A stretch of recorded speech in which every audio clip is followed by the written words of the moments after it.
Breakout के लिए जब भी आप स्टॉक ऑप्शंस में देखते हैं तो इंश्योर आउट कि जब आपका ब्रेकआउट आता है सिस्टम में तो प्रीवियसली चार्ट पर कहीं भी कंसोलिडेशन फेज ना हो।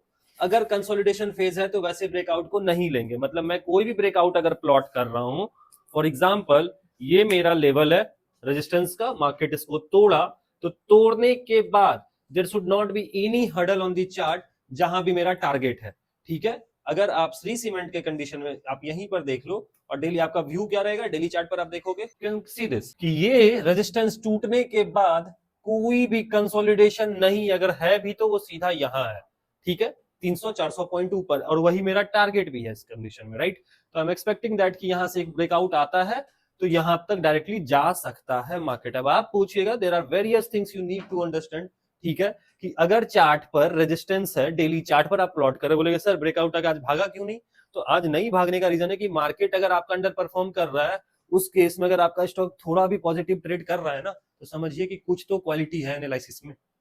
निफ्टी मेरा डाउन है, बैंक निफ्टी मेरा डाउन है, स्टॉक इज ट्रेडिंग नेगेटिव, पूरा स्क्रीन आप देख सकते हो negative, only my stock is at the cost to cost break even पर अभी भी ट्रेड कर रहा है।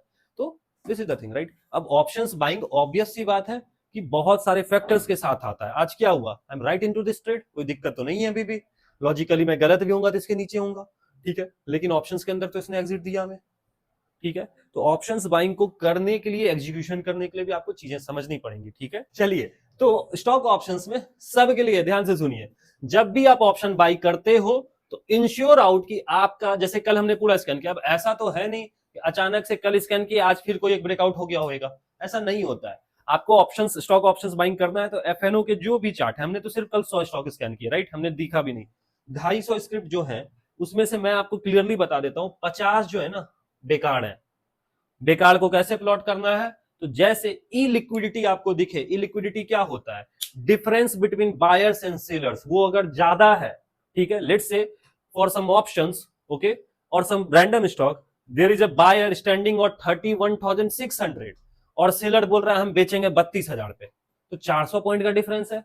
तो ई लिक्विडिटी उसी को बोलते हैं। जब भी आपको ऐसे इलिक्विड स्टॉक्स दिखे, never ever trade into that, never ever, ये बात ध्यान से सुन लीजिए। ठीक है, कभी भी, ठीक है, ई लिक्विड स्टॉक्स के अंदर ऑप्शन बाइंग नहीं करिएगा। ठीक है, उसको अगर आपको देखना हो कि लिक्विड है क्या है नहीं है, तो उसके स्ट्राइक प्राइस का जाकर मार्केट डेप्थ खोलिएगा, आपको दिखने लगेगा। आस्क और बिड में अगर आपको अनसर्टेन डिफरेंस दिखेगी, दिखे 25-25 पॉइंट का डिफरेंस है, ठीक है, तो छोड़ दीजिए, कभी भी वैसे स्टॉक का ऑप्शन बाइंग मत करिएगा। हमेशा ऑप्शन बाइंग करिए जिसमें लिक्विडिटी हो, जिस स्ट्राइक प्राइस में लिक्विडिटी हो और जिस एक्सपायरी में लिक्विडिटी हो। कल मैं इसी को, श्री सीमेंट एबीबी को याद है, अगले मंथ के एक्सपायरी में देखने की कोशिश कर रहा था, नहीं मिला, तब ना लिया इसमें। अगर अगले मंथ के एक्सपायरी में लिया होता तो क्या मेरा आज स्टॉप लॉस हिट होता? नहीं होता। ट्रेड में सही हूं, सब कुछ सही है, वो ट्रेड अभी भी बना रहता, लेकिन इलिक्विडिटी के कारण मैंने नहीं लिया, इसमें लिया, इसमें स्टॉप लॉस हिट हो गया। तो ये सब चीजें समझनी होंगी। एक और मेन पॉइंट क्या है स्टॉक ऑप्शंस के अंदर में, कि आप never ever trade after 15th, option buying मत करिए 15 के बाद। जो भी मंथ की एक्सपायरी है 15 मैक्सिमम, उसके बाद कोशिश करिए अगले मंथ में चले जाने के लिए। और जब लिक्विड स्टॉक्स में जाइएगा ना, जैसे एबीबी में मुझे नहीं मिला, लेकिन अगर मैं रिलायंस खरीदने जाऊंगा तो मुझे रिलायंस में लिक्विडिटी ना यहां से 3 महीने बाद के ऑप्शंस में भी मिल जाएगा, इतना लिक्विडिटी रहता है रिलायंस में। ठीक है, तो कोशिश करना आपका जो स्टॉक सिलेक्शन हो वो इस तरीके से हो।